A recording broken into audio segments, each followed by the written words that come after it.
This is my casebook on the California executive branch of state government, covering the constitutional officers and Article 5, which is the executive branch of state government.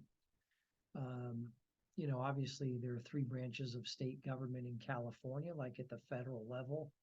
Our executive branch is in the Constitution in Article 5. There are also provisions in the California Government Code relating to what they call the executive department in the government code. By the way, they call the legislative branch the legislative department. So I take a look at the 9 statewide offices, the constitutional offices, as well as the numerous roles of the governor and, again, those remaining offices. I think there's a fair amount of case law regarding the chief executive, of course, but several other constitutional officers have some interesting and important appellate court decisions interpreting provisions of law that are applicable to them. Today, I think that there's basically no casebook out there on California's executive branch of government, really. So here I try to talk about the roles, the duties, and authority and responsibilities of these 9 offices and look at some of the appellate court decisions that deal with the powers and duties of these offices. In terms of coverage, I give an overview of Article 5 as well as the executive branch.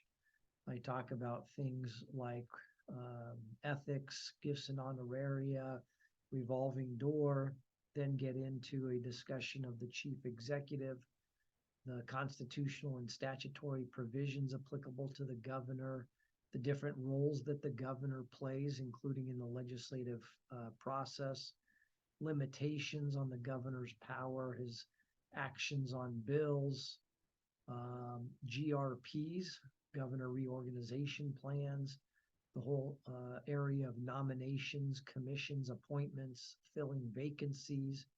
I talk about some of the key offices, GoBiz, OPR, OES, as well as the governor's power of pardons, reprieves, and commutations.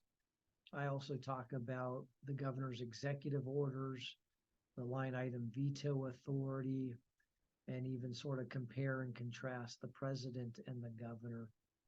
Then I get into the other constitutional officers, the lieutenant governor, the secretary of state, the controller, the attorney general, the treasurer, the insurance commissioner, the superintendent of public instruction, and then the board of equalization, which actually has 4 seats, but they are a constitutional office.